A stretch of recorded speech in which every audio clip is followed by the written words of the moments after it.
দেখতে দেখতে পেরিয়ে গেছে 12টা বছর। সিঙ্গুর নন্দীগ্রামের আন্দোলন শেষ হয়েছে বাম জামারার, সূচনা হয়েছে তৃণমূল কংগ্রেসের। পশ্চিমবঙ্গের সরকার বদলে দেওয়া সেই সিঙ্গুরের আথালিয়া গ্রামের রাস্তার বেহাল দশার সমস্যার সম্মুখীন কয়েক হাজার গ্রামবাসী।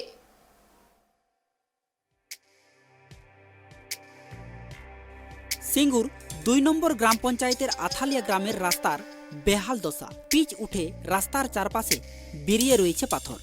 সমস্যায় প্রায় কয়েক হাজার গ্রামের বাসিন্দারা স্থানীয় প্রশাসনকে জানিয়ে মিলেছে আশ্বাস। কাজের কাজ কিছুই হয়নি বলে অভিযোগ স্থানীয় বাসিন্দাদের। অন্যদিকে রাস্তার পাশে রয়েছে ইলেকট্রিক পোস্ট, নেই কোনো লাইটের ব্যবস্থা। রাত হলেই রাস্তার দুপাশে বালি খাত থাকায় ভয়ে যাতায়াত করতে হয় বলে অভিযোগ গ্রামবাসীদের। বলরাম ঘোষ গ্রামবাসী বলেন, রাস্তার যা অবস্থা একেবারেই যাওয়া যায় না, যে কোনো সময় দুর্ঘটনা ঘটতে পারে। রাজনৈতিক কারণে রাস্তা নিয়ে খেলা চলছে।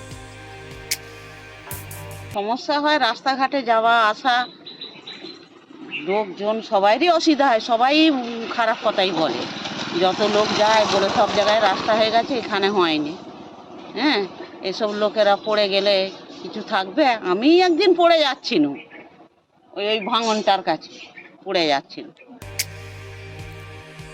গ্রামবাসী অনুপ ঘোষ বলেন, ছেলে মেয়েরা স্কুলে যেতে পারে না, নেতাদের বলা হয়েছে কিছু করছে না, বাচ্চাদের পাঠিয়ে চিন্তায় থাকতে হয় অনেক অভিভাবকদের। রাস্তা তো খারাপ, এটা একটা সমস্যায়। আর একটা সমস্যা হলো কোনো পোস্টে আলো নেই, তো তার জন্যে যাবার সময় খুবই অসুবিধা হয়। যে পুকুরের বাঁধের ধার দিয়ে রাস্তা, ভাঙা রাস্তা, পোস্টে আলোও নেই। তার জন্য কী হয়, যাবার সময় খুবই ভয় ভয়ে সব, আমাকে বলে না, সব মানুষকেই ভয়ে এখান দিয়ে যেতে হয়। সবাই ভয়ে এদিক ওদিক, কেউ তো পড়েও যায় মাঝে মধ্যে রাত্রে। বয়স্ক মানুষরা ধরে ধারে তুলেও, অনেক সময় এমনও হয়েছে যে পড়ে গেছে মানুষ, ধরে ধারে তুলে দেওয়া হয়েছে। আমরা নিজেরাই যাই, অসুবিধা হয় লাইট নেই বলে।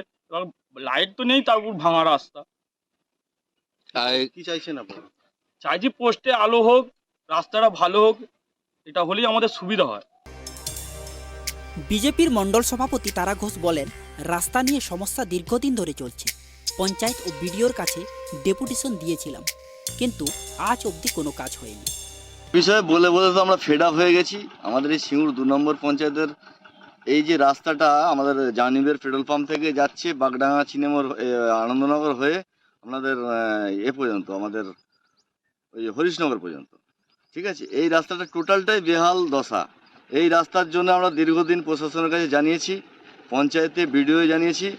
এই রাস্তা দিয়ে সাধারণ মানুষ, স্কুলের ছাত্রছাত্রীরা এবং এই রাস্তা দিয়ে আমাদের হসপিটাল যাওয়ার রাস্তা, এটা দীর্ঘদিন ধরে বেহাল হয়ে আছে, প্রশাসনের কোনো নজর নেই। গোবিন্দ ধারা সিঙ্গুর ব্লক তৃণমূল কংগ্রেসের প্রেসিডেন্ট বলেন, দুপাশে বালির খাদের জন্য বেহাল হয়ে আছে রাস্তা। খুব তাড়াতাড়ি রাস্তাটা হবে। কেন্দ্র সরকার ঠিক মতো টাকা দিচ্ছে না, অতি শীঘ্রই রাজ্য সরকারের টাকায় চালু হবে রাস্তার কাজ। পোস্টে লাইট না থাকলেও সেটা পঞ্চায়েতের ব্যাপার, তবে ভোটের আগে লাইট চালু হয়ে যাবে বলে আশ্বস্ত করেন ব্লক সভাপতি। যেহেতু এখন কেন্দ্র সরকার ঠিকমতো টাকা দিচ্ছে না, যার জন্যে আমরা রাজ্য সরকারের একটা ফান্ড থেকে আমাদের রাজার বাতান মোড় থেকে আমাদের বামনপুকুর মোড় পর্যন্ত একটা পার্ট হচ্ছে। জেলা থেকে আমরা বাকি পার্টটা আমাদের নসিবপুর ভান্ডারদয়ের ভিতর দিয়ে যে রাস্তা আসছে সেটাও আমরা করছি। আর এটা মল্লিকপুর পেট্রোল পাম্পের ওখান থেকে এই রাস্তাটা খুব তাড়াতাড়ি হবে। এবং এছাড়াও আমাদের অনেক রাস্তা যেগুলো আমাদের পিকের টিমেরা চেয়েছিল, প্রতিটা বিধানসভা কেন্দ্রে 1.5 কোটি টাকা করে রাস্তার স্কিম দিয়েছিল, আমরা অনেক রাস্তা দিয়েছি। খুব তাড়াতাড়ি সেগুলো আজকালের মধ্যে আমাদের বিডিওর ইঞ্জিনিয়ারদের বলে দিয়েছে, তারা অলরেডি গতকাল সমস্ত এনএসদের ডেকে রাস্তাগুলো মেপে পাঠাতে বলেছে।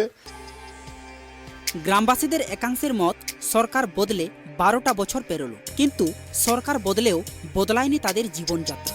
12টা বছর আগে যে তিমরে ছিল, আজও সেই তিমরেই রয়েছে আথালিয়া গ্রাম পঞ্চায়েতের গ্রামবাসীরা। কিন্তু যেহেতু সামনেই পঞ্চায়েত নির্বাচন, তাই গ্রামবাসীরা আশাবাদী এবার বোধহয় তাদের রাস্তার সমস্যা সমাধান হবে। হুগলি থেকে সোমনাথ ঘোষের রিপোর্ট, ট্রাইব টিভি।